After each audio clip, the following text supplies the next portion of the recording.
Dear Dhamma friends, we have come to the Dhamma sermon of this retreat. May you give your consent by saying Sadhu Sadhu. Namo tassa bhagavato arahato samma sambuddhassa. Namo tassa bhagavato arahato samma sambuddhassa. Namo tassa bhagavato arahato samma sambuddhassa. Chaturaditthano ayam bhikkhu puriso ti. Dear Dhamma friends, as you all may know that we typically use Dhamma sermons to give some insights about the Buddha's teaching, because it is quite important to have fair understanding about the Buddha's teaching. Actually, theoretical understanding of Buddha's teaching is quite important, and again when we have thorough background knowledge, when we have fair amount of theoretical understanding, so then quite confidently we can travel the path. So this is actually called Suttame Jnana, where actually during the Buddha's time they didn't have much of various other ways and means to get the knowledge, but the main way of having knowledge is to listen to someone else, someone who has well understanding, and then that person, maybe Buddha, maybe Arahant or whoever, so that person constantly starts to preach, and the audience listen to that and collect that information, remembers that, memorize that. So that is a way of collecting some knowledge. So therefore listening to Buddha's teaching is quite important, and therefore suttas and various other topics we are taking constantly in the retreat environment, so that we will getting a fair amount of basis, fair amount of foundation for our understanding. On the other hand, we need to sometimes get involved in discussions, because just the theoretical understanding is not enough, and sometimes we ourselves cannot resolve all the various topics that Buddha has taught. And again, most importantly, that when we consider our spiritual path, the spiritual development, there are certain gray areas which we might not be able to understand by ourselves, because the path is something that we are walking by ourselves, and therefore time to time we need to discuss these things with maybe with the co-practitioners or maybe with teachers, so that we understand what is really going on. Because it's a kind of a humble path where we have to come back to the normal senses and come back to earth, living on earth, and very humble, very based on humility, and then we honestly discuss with others what we have experienced. So this is what we typically do in the discussions. Mostly we discuss whatever the topics related to the meditation or whatever the experiences that you have gone through during your practice. And once we go through such a discussion, so others' inputs and maybe the teachers' comments and all these things actually give a fair amount of confidence and help us to eliminate whatever the sort of doubts we have, sort of blur areas we have, and certain kind of difficult areas we have. So all these things can be eliminated through discussions. Therefore this discussion is also quite important. And there are, other than that, we need to practice, we need to sometimes concentrate the mind, because typically our minds are extremely scattered in the typical environment. The modern society is so much of promoting that kind of a scattered mind. So it is quite necessary to focus our mind, and maybe with various meditation objects we are doing fair amount of focusing, collecting our mind. So that is quite necessary, and without that, so it is extremely difficult to keep a kind of a scattered, diffused mind on a kind of a ongoing process, which may be very rapid and which may be very subtle, and it's quite difficult to use a scattered mind to recognize what is really going on. So it is, therefore it becomes kind of a prerequisite to prepare our mind time to time, to collect our mind, refine the mind, one-pointedness and all this jargon talking about that information where we need to concentrate the mind. So that is called the Samatha Anuggahita, where we need to support in that way to bring up that quality in ourselves. And on top of that, we have to develop fair amount of wisdom. That wisdom is extremely different from the book knowledge that we have gained. And all these things actually we are doing on top of the Sila Anuggahita, or where we are establish ourselves in moral conduct, restrained ourselves. Because the cultivation of the mind is a very delicate process, so it requires a amount of mental culture, as well as we need to guard our senses. Again, we have to restrain our body as well as the speech. So if our body and the speech is well restrained, so based on that we can attend to this very delicate process, which is the development of the mind. So with these notes, actually I like to offer you that we were discussing a particular sutta which is in the Majjhima Nikaya, middle length discourses of the Buddha. It is called Dhatu Vibhanga Sutta. Actually for several months we were discussing this sutta, and it is an extremely beautiful and very profound sutta. The conversation actually happened between Buddha and another monk. He is called Pukkusati, and before he became a monk he was a king. He was King Pukkusati, and actually he was a friend of King Bimbisara, and King Bimbisara was in Rajagaha, and King Pukkusati was in another country and fairly distant, but still they were very close friends. So King Pukkusati sent certain valuables to King Bimbisara, King Bimbisara sent certain valuables to King Pukkusati. So they were unseen friends but very close friends. So on one time when King Pukkusati sent certain valuables to King Bimbisara, he thought, what is the precious thing I can offer to my friend? And he thought, better now I offer the teaching of the Buddha and the message that the Buddha has arisen in the world, the Dhamma has arisen, the Sangha has arisen, and again the practice is available. So he has written all this information in the golden papers, and he is sending through his messengers to King Pukkusati. And then King Pukkusati read those messages and he was delighted. After seeing that the Buddha has arisen in the world, and again the Dhamma is available, and again the practitioner, the Sangha also available, and certain meditation instructions are also being given in the message, and King Pukkusati was so delighted, and he started to practice by himself. He is a well cultivated person, and so he was able to even attain jhana, and he was staying in the palace practicing, and then he later decided, I need to renounce. And then what he did was, he renounced the palace and he became a monk, and now he is coming in search of Buddha. But as you know, he has never met Buddha, and he just got the very short message from King Bimbisara. Other than that, he have no idea about who is Buddha, what is Dhamma, what is Sangha, or there is no much idea.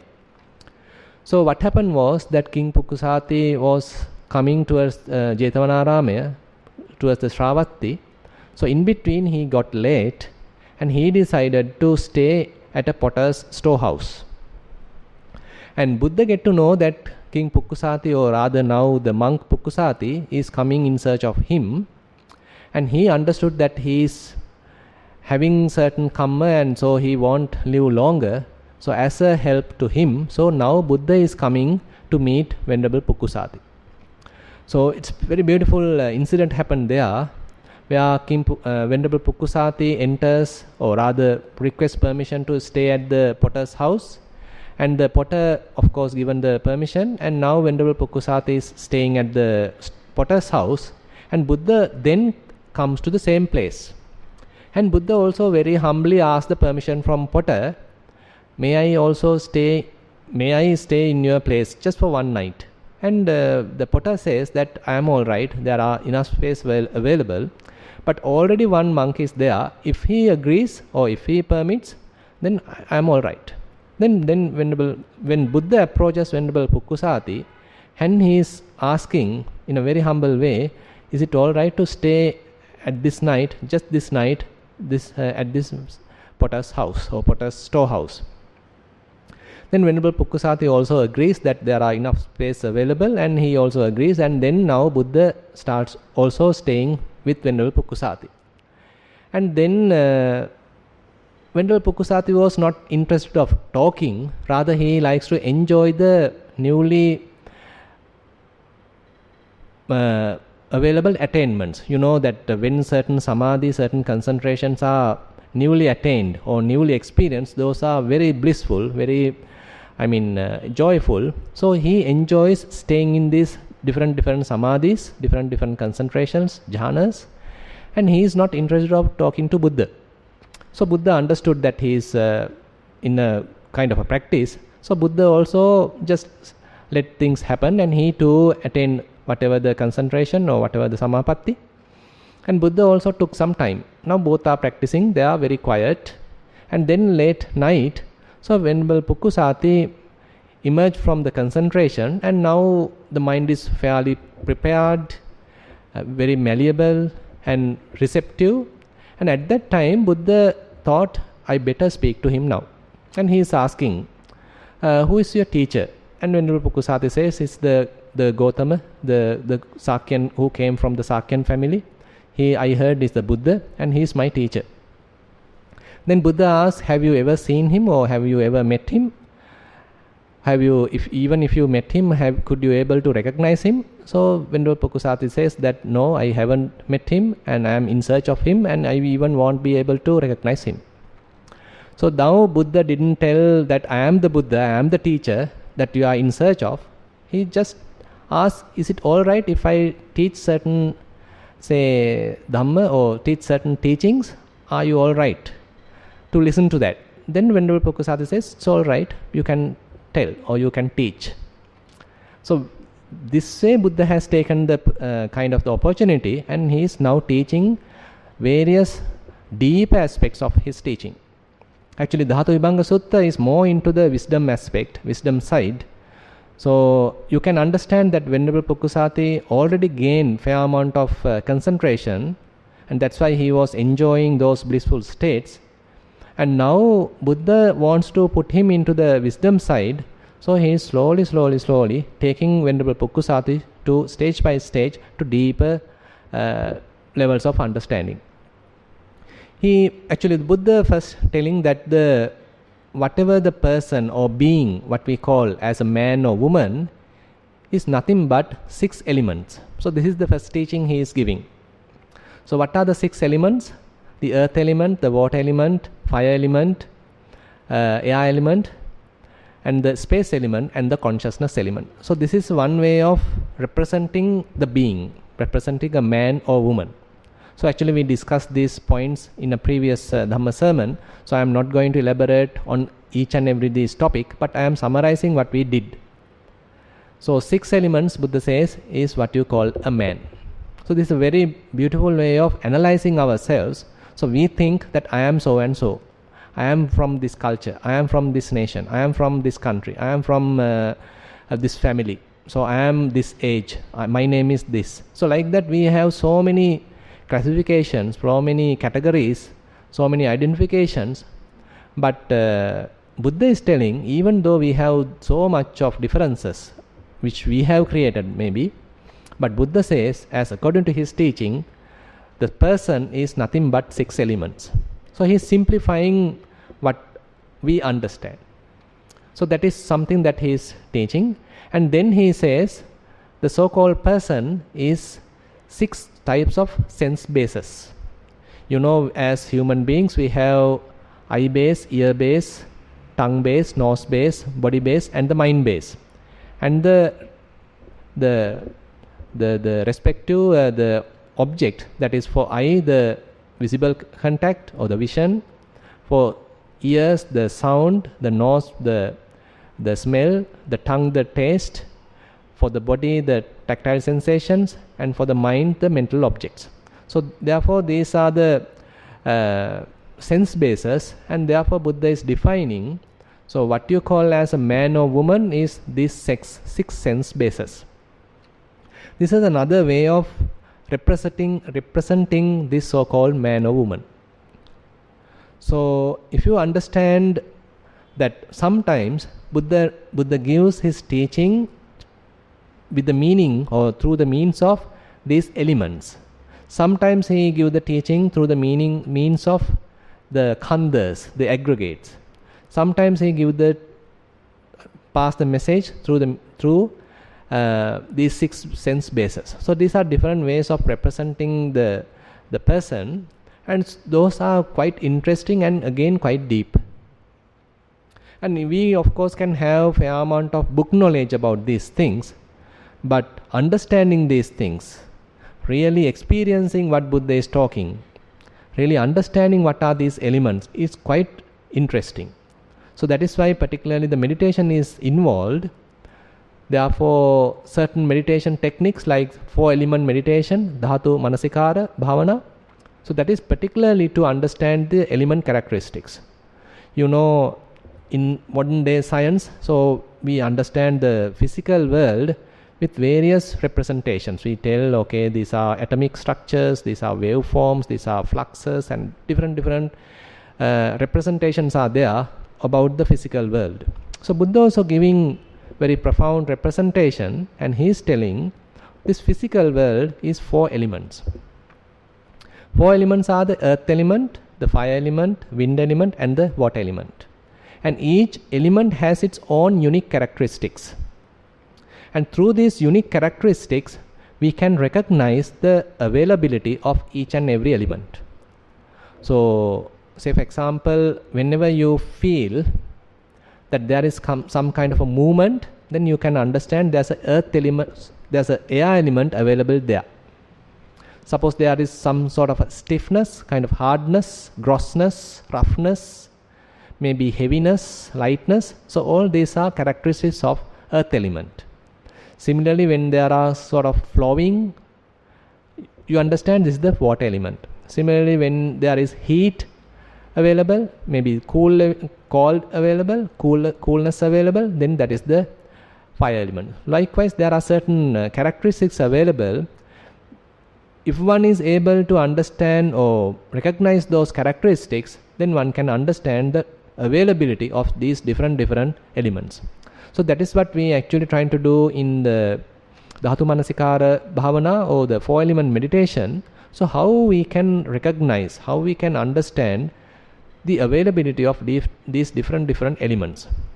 As I said during the discussion, so on top of these elements, we have created so many patterns, so many structures, so many frameworks, so many models, so many shapes.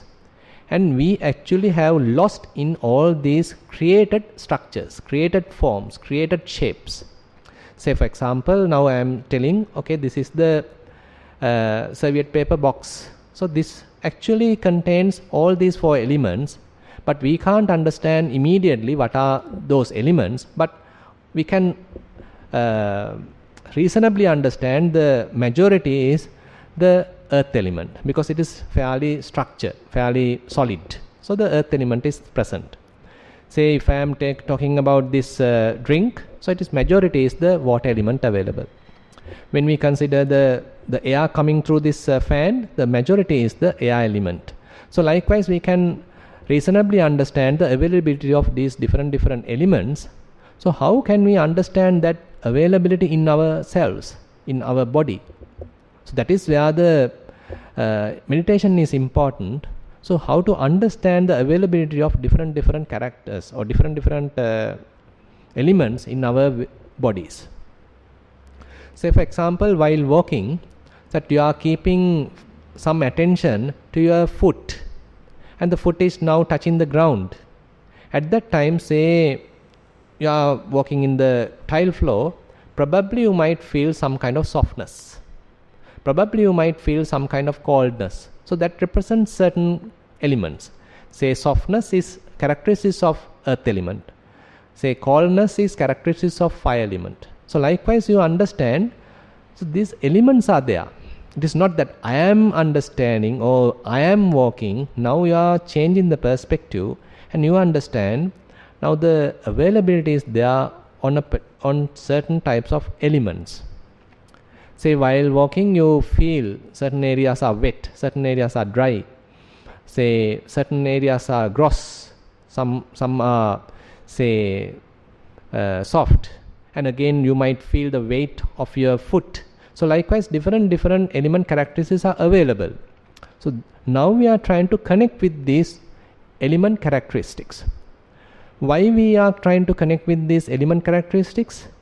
Because our mind typically stay in sort of conceptual world which actually were rooted at these elements.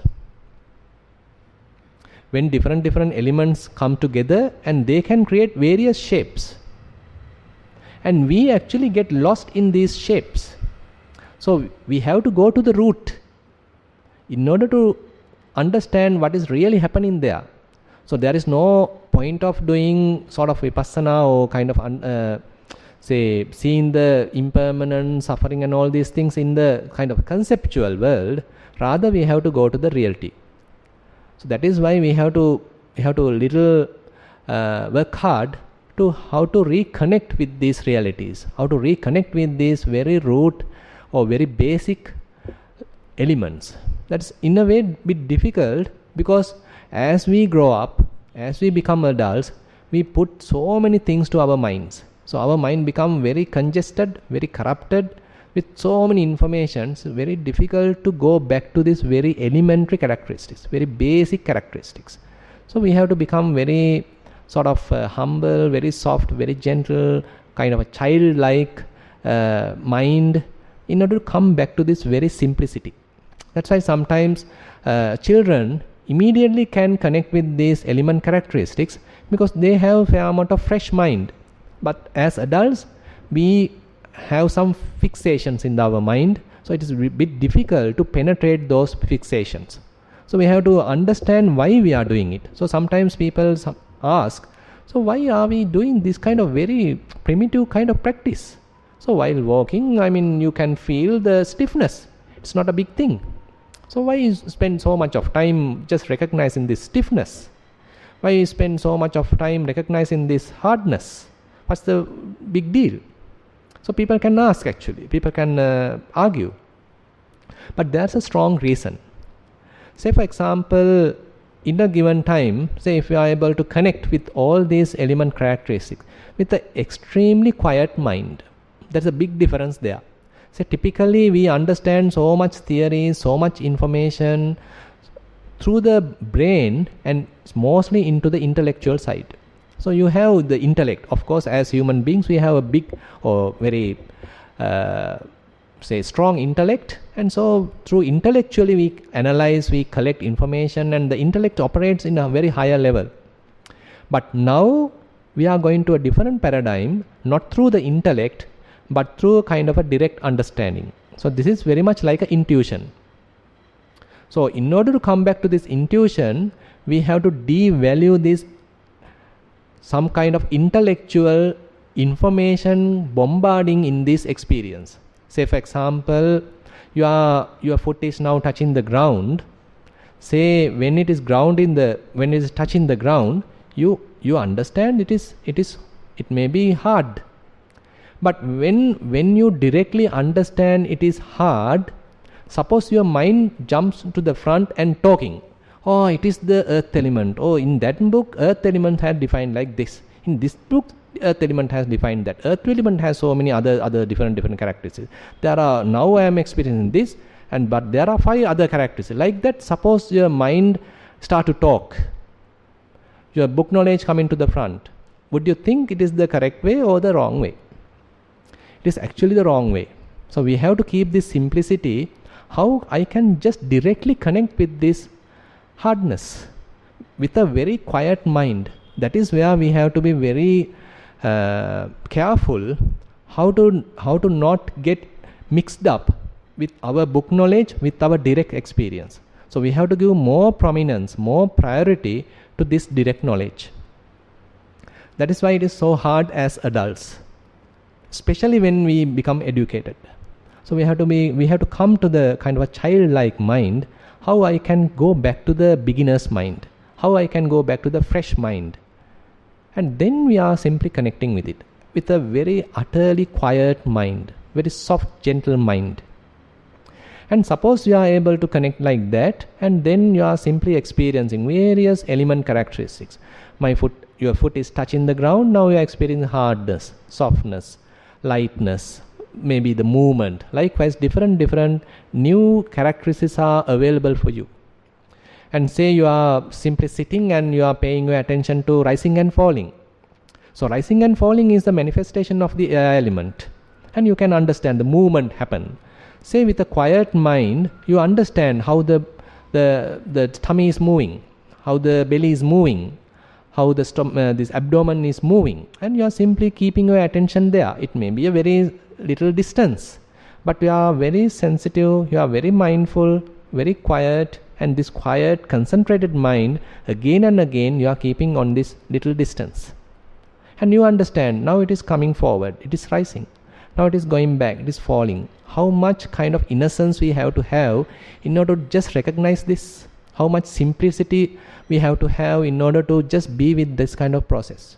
So this is the beauty of Dhamma, where Buddha's teaching taking us very deep, very profound understanding through simplicity. It is not through complication, not through complexity, but through simplicity. So if in case you are able to just connect with all this information, all these characteristics, then you will understand, even though I have so far recognized this body as me, this body as mine, but now you recognize everywhere nothing but four elements. Everywhere you see different sensations arise, or different element characteristics arise, and you are there to recognize them, you are there to receive them, and you understand. Now there are different element characteristics are there. So more and more you recognize that, more and more you practice, you will understand, even though we have given so many names to this body, different body parts are available, we have given so many names are available, but if you forget about all that signs, all that names, you can simply connect with all these elements. Now you in a different world, now you are simply connected with the body, nothing but elements. And again, the beauty is, when you apply that same understanding to the outside, you will understand the body consists of elements. Similarly, the outside world, the physical world, also consists of elements. So elements here internally, elements there externally. So no difference. So we are losing that difference. And you will understand the same earth element available in the body, earth element available in outside. Air element available in the body, air element available in outside. Actually, this is not a big thing to understand even rationally, logically, because you know what the air element or air what we breathe actually circulate within the body. But we never think like that. The food we eat actually contain all these four elements, and through them actually this body has developed, body has grown. But we recognize, or we give much importance to our body, and we never think the same thing is available in outside. So this kind of practice help us to come back to the reality, to understand this body is nothing but four elements. Outside world, the physical world, also nothing but four elements. Then we actually lose in fair amount of identity, fair amount of kind of importance that we unnecessarily sometimes giving to this very body. And we understand it is everywhere in the physical world, what is available are four elements. So this understanding help us to fairly cut through certain amount of defilements in our mind. So as you can understand, cutting through defilements is one of the important aspects of the Buddha's teaching. So we are doing each and every practice with the aim of cutting defilements. So that is what very much highlighted in what I have taken today's topic, Paññāditthāno ayam bhikkhu puriso, where Buddha says, when this statement is referred to a practitioner, Buddha says that this practitioner has 4 resolves or 4 determinations or 4 foundations. We can use either term. He said there are 4 types of understanding or 4 types of foundations or 4 types of determination in this particular person. What are those 4? Panya Ditthano. Panya Ditthano is the first determination. And related to the Panya, you know the Panya is the wisdom. Related to wisdom, Buddha says, Panyang Nappa Manjaya. Don't neglect wisdom. So, why don't neglect wisdom? Actually, we can argue. So, we have so much of knowledge today when compared to the good old days. We know so many things. We are in the information technology world and everything is available, blah, blah, blah. So, why are you talking, don't neglect wisdom? So, this is again we have to come back. The wisdom is entirely different from the knowledge. The intellectual understanding of certain things and the experiential understanding through intuition has a big difference. So that we need to, in a way, sometimes come back to sort of to the ground and again apply ourselves in the process and slowly allow us to recognize this. Otherwise, we actually mislead, because nowadays in this world there are so much information available. So we have to be very careful on this, because if we think through thinking we can understand everything, we are utterly going in a wrong path. So as you see, say while walking, how you understand the availability of elements, it is not through thinking. Your mind is utterly quiet. Mind has no thoughts even. But you know directly when your foot is touching, now availability is there of earth element. Because you feel the stiffness or you feel the hardness.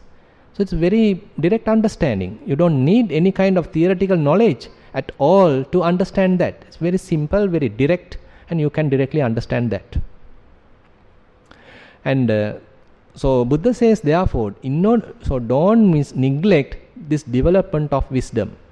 So this wisdom, as I said, I like to iterate it, this wisdom is quite different from the book knowledge. And now suppose you are developing this wisdom, and now you are coming to a fair amount of understanding. So how the different elements are working?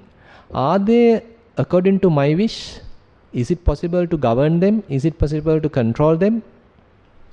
Now say for example, your body, you are experiencing certain heat. Can you able to control that? There are different elements available. Could you tell which element come to the front on the next moment? We can't tell. And say certain element has come to the forward and you are now observing it. Can you tell when it will completely fade away? You can't even tell that. So all the availability of elements, how they operate, how they behave, is extremely away or different from our expectations. So we can't control them, we can't govern them, and this is another understanding we get through observing these elements. And again you understand these elements are there, it is not I there. Typically we think the body is I am. This is my body, or this is I. So this is how we recognize, this is how we identify. But more and more you understand these are nothing but elements. Elements are constantly changing.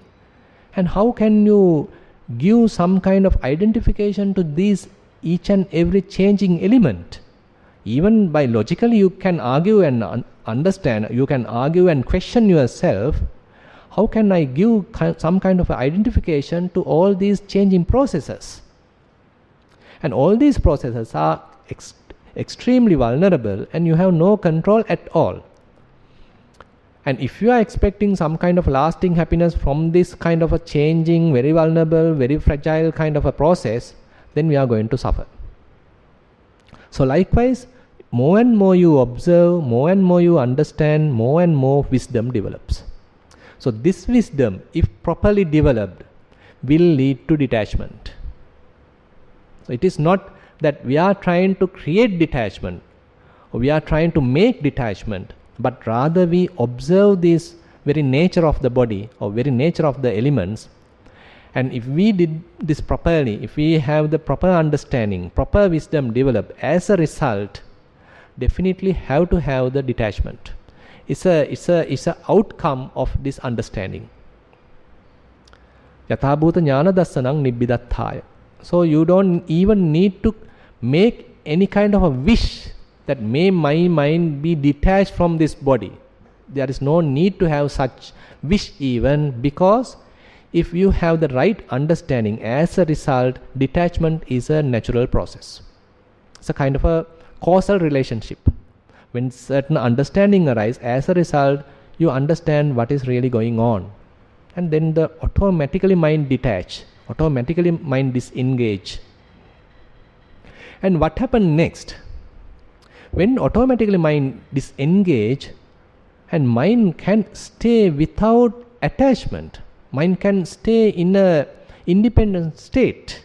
That is another beautiful aspect of Buddha's teaching. And we typically think every time mind needs some kind of an association of some kind of an object.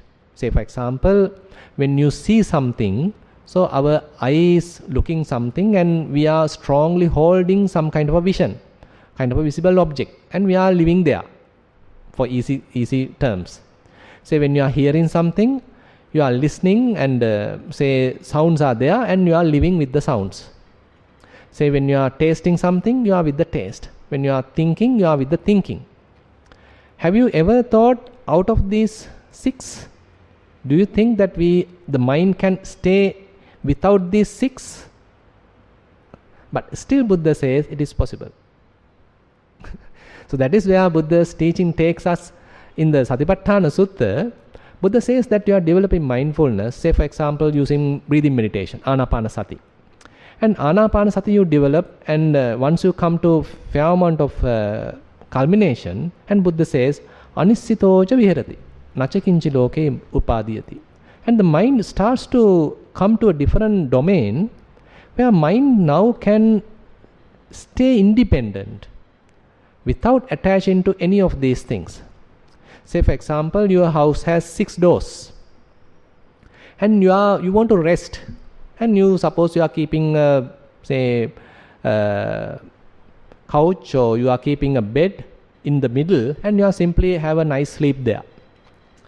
And one friend coming, and someone coming from one door, and he is knocking the door. Open the door, open the door. And you are not even answering. You are just sleeping. Another one coming and just knocking the door. Open, open, open. You are not interested. You are just sleeping. You are just resting. Similarly, whenever all these 6 senses are coming and trying to take you, coming and trying to grab you, if you are not interested of that, then what happened to the mind? Mind simply rest. So this typically we call the kind of a stillness, kind of a detached kind of a nature of the mind. So mind does not necessarily need association of a sensual contact. So mind can simply stay in this kind of a seclusion. So in the second aspect of the teaching, in this Chaturadittano, where the 4 foundations, 4 resolves are there, the second foundation, second resolve that Buddha talking is that Saccadittano, where you are trying to keep the mind unattached, kind of a detached nature, without associating any of the sense impingement. So you have, the mind has its own clarity, it has its own unique independence, and it is just satisfied there, just contented there. It's a beautiful state of mind. And Buddha says, just protect that. Saccang anurakheya, should preserve the truth. So this kind of a state, so one has to sort of preserve, one has to again and again familiarize with it, and again cultivate that kind of state. So that is a beautiful say approach, or beautiful attainment, or beautiful result of continuous vipassana practice. So when one develops mindfulness to fair amount, so automatically, as I said, when that mindfulness has developed and the concentration is available, that concentration has applied to observe these various phenomena, as a result, the mind now detach. As I said, when wisdom arises, as a natural effect, mind detach. So with this detached nature, mind just still and mind just observe. Anissitocha vihirati.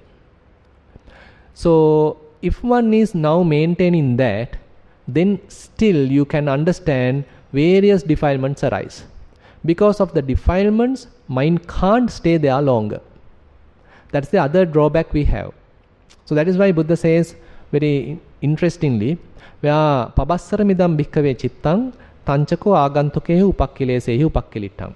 Buddha says, originally this mind is very clean. Unfortunately, because of these external defilements, it get defiled, it get corrupted, it get polluted. But the teaching help us to penetrate this defiled layer, and you can reach back to this original, some kind of pure state of mind. That is what Buddha is talking as this anistheta state, where the mind has the potential to stay unattached, unassociated, undefiled. And there Buddha says, while you are there are various identifications are available. Say for example, you have your own profession. Say based on the profession you have an identification. Say you have various assets. Say your car, your house, your property, so much of things. Maybe your education. All these are various assets using which you are creating a self. So typically we are keen on getting so much of assets. So in the nowadays we have so many things, your bank card, your credit card, your, I don't know, how many things are there to recognize, to give your identity. You have the identity card separately, passport, so many things are there to represent who you are. So each and everything gives us a false notion, I am someone, I am an individual, I am so and so. Don't tell me bad things. So don't press the buttons. So when someone is pressing the buttons, when someone is say attacking your identity, you get unhappy, you get frustrated, you want to attack that person. So likewise, there are such various assets we are falsely recognizing, and that gives us that actually becomes a big burden. In the third aspect, in this Chaturadittano, in these four resolves, in the third resolve, therefore Buddha says, just give up them. So it is not through donating to the monastery, but through the removing from the mind. So keep aside the burden in the mind. So typically we carry so much of burden in our mind. So when you are here, even though how many times your mind has gone back to home? So because you have so much of burden still attached to maybe to your kids, maybe your parents, maybe your husband, maybe your say wife, maybe your relation, maybe your say work, whatever the things. All things are coming and bugging you. You are there, you have to come there. What are you doing here? So much of things to always pulling us again and again to different directions. All are kind of a burden. So how can we keep aside all this burden? So therefore Buddha says, slowly recognize how mind becomes stressed, how mind becomes tensed because of these various assets, various things that we define ourselves, various identification we do in a false way. And once you identify that, or rather once you understood that, you simply keep it aside. You keep your mind free. So can you have a car without holding that in your mind? Can't you? You are owning a car, you are owning a house, you may own children. Can't you own them without holding them in your mind? You can. Why can't? No need to get frustrated, no need to get burdened with every time one knows these things, but rather when you need certain duties to fulfill, you are doing it wholeheartedly.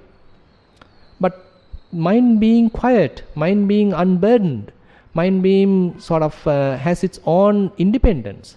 So this is what Buddha is talking. It is not that you are giving up all your assets. Rather, how you maintain kind of an independent mind, undisturbed mind, undefiled mind, unburdened mind.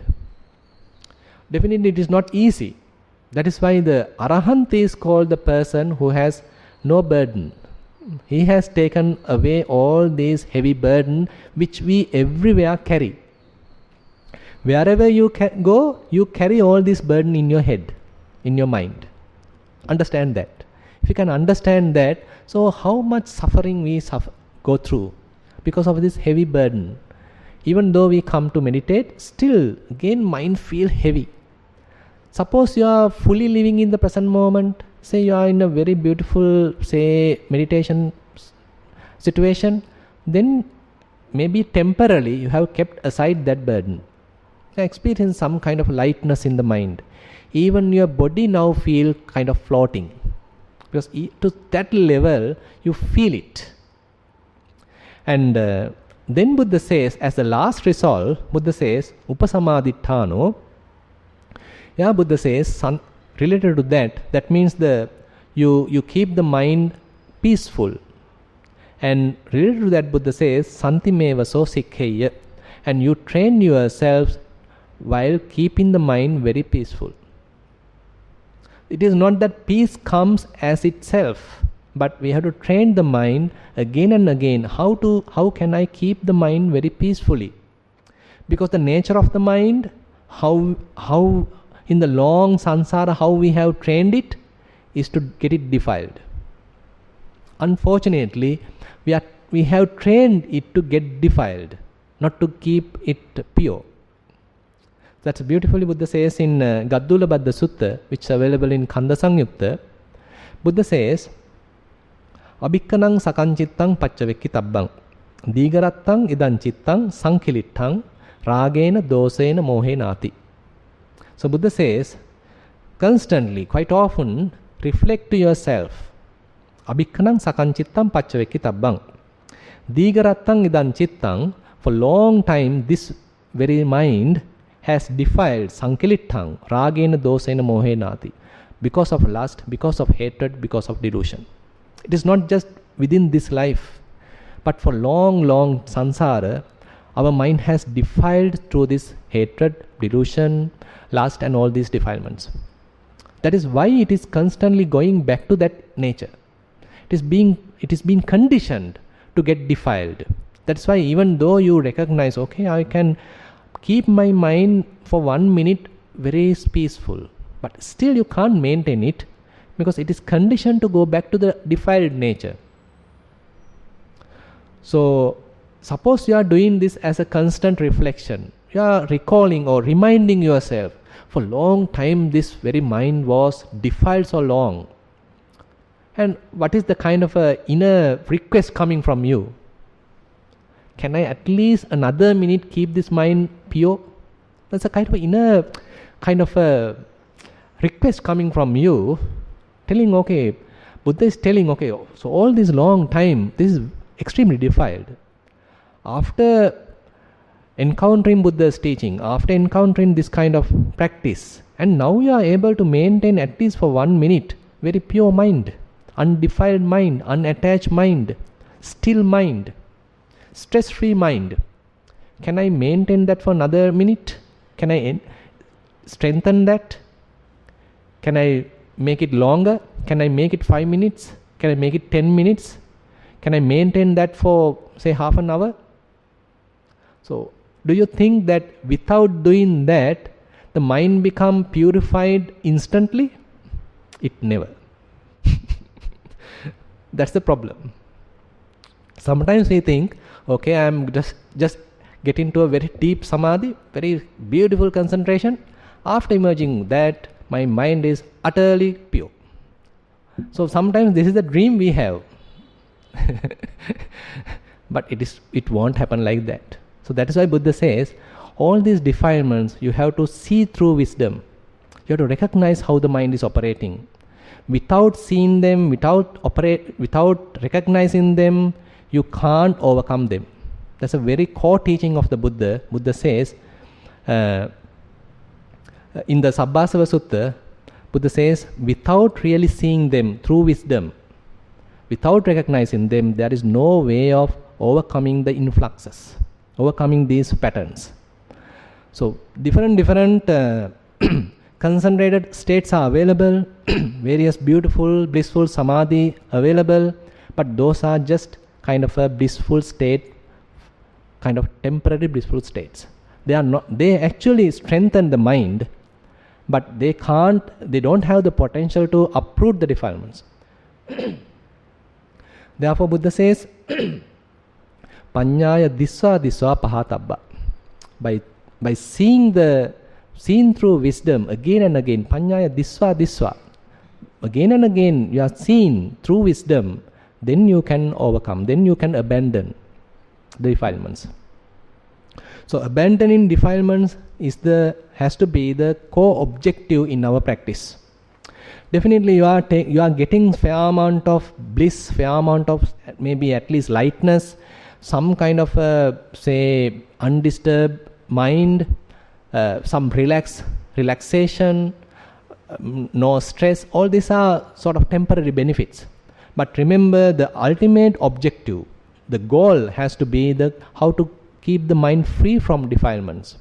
That is why Buddha is encouraging us, telling us, for all this long time in this samsara, this mind was defiled through lust, hatred and delusion. And therefore Buddha says, Chitta sankilesa bhikkhave satta sankilissanti, chitta vodana satta visujjanti.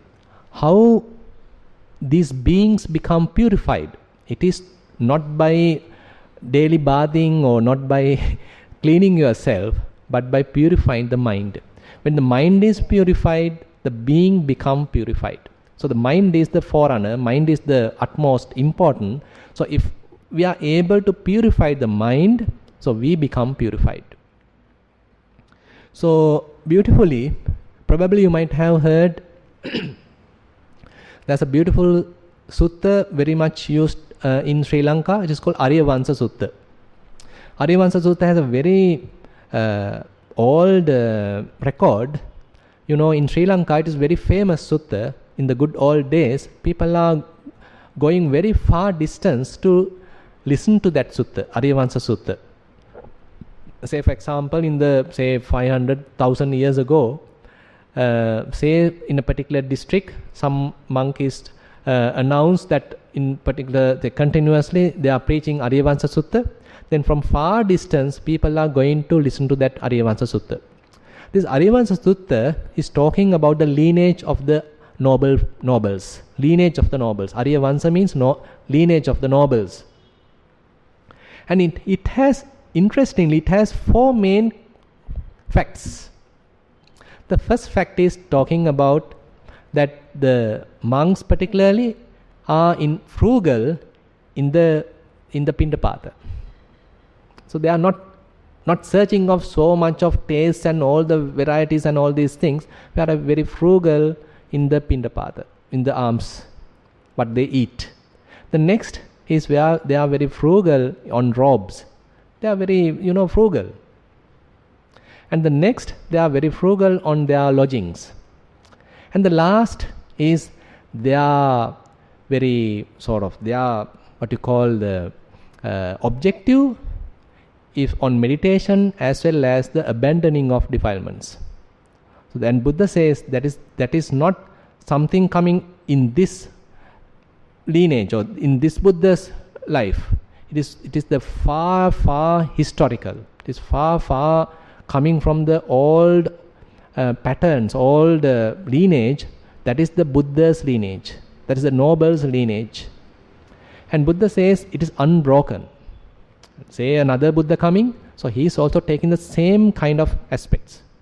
So it's so important. So you can see, even in these four aspects, Buddha has emphasized the meditation as well as the abandoning of defilements. So abandoning of defilements has to be a core teaching, core objective in our practice. Definitely we have, as I said, various sort of mundane or trivial benefits, but we have to keep our kind of resolve how I can maintain this mind undefiled. So related to that, there are various teachings available where Buddha encouraging us. I just give one example. It's in the Girimananda Sutta. There Buddha says, Uppannam kama vitakkam nadivaseti pajahati vinodeti byanti karoti anabhavang gameti. Similarly, Uppannam vyapada vitakkam nadivaseti pajahati vinodeti byanti karoti anabhavang gameti. Uppannam vihinsa vitakkam nadivaseti pajahati vinodeti byanti karoti anabhavang gameti. Uppanne papake akusale dhamme nadivaseti pajahati vinodeti byanti karoti anabhavang gameti. So basically what Buddha says there, whatever the defilements arise in your mind, don't tolerate that. Don't just enjoy that. Nadivaseti, pajahati, abandon that. Pajahati. Vinodeti, dispels that. Byanti karoti, terminates that. Anabhavang gameti, obliterates that. So these are different ways Buddha is telling us, encouraging us, keep the mind as much as possible undefiled. Keep the mind undetached. Keep the mind independent. Keep the mind stress-free, tension-free. So this is possible. Otherwise Buddha won't tell that. So that's why we need to, actually it is not that even for temporary time or very short period of time we are not doing it. We all are doing it. But sometimes we are not giving enough prominence to that. We are not giving enough priority to that. We probably giving different priorities to various other things. Maybe the kind of a bliss we experience. Maybe the kind of the happiness we experience. But it is not the main thing. It is not the most important thing. How the practice leading to this kind of undefiled mind. Can I experience that for 1 minute? Can I maintain that for another 1 minute? Can I lengthen that for another 5 minutes? So likewise we have to train ourselves. As I said, it is not immediately possible because the strength of the defilements are so powerful. In the long samsara, it is conditioned to get defiled. So we have to understand that. So what still various vipassana techniques are available to come back to this original nature, to come back to this undefiled pure nature. Say for example, you are trying to maintain undefiled state and very pure, and suppose due to certain reason again your mind go into some kind of a hatred thought, and you understand that now hate arise, and if you recognize that hate arise, and if there is enough mindfulness available, once you recognize that, if you are not promoting that, if you are not supporting that, it itself doesn't have any strength at all. We are the ones strengthening all the defilements. Say thought arise, but if we are not supporting it, it itself doesn't have any source of power. We are the ones empowering them. And if we are not doing it, if we are not continuing that, then it will slowly fade away. So this is where the Chittanupassana is quite interesting. Different thoughts are arising. Maybe hatred thought arising, maybe lustful thoughts arising, maybe deluded thoughts arise, maybe jealousy arise, maybe conceit arise, whatever the defilement. If you are able to recognize them, if you are not promoting them, if you are not supporting them, if your mindfulness is strong enough, then they have no much power. So likewise, again and again we have to do that as a practice. So the meditation then becomes not just a 1 hour sitting, 2 hour sitting, but you are meditating from the very moment that you have waken up. So with that note, I'll conclude today's Dhamma sermon. So it is quite interesting and becomes a very practical teaching that Buddha is talking to Venerable Pukkusati in this Dhatu Vibhanga Sutta, and we'll cover the last part on tomorrow's sermon. And with that note, I'll conclude today's Dhamma sermon, and thank you very much for listening.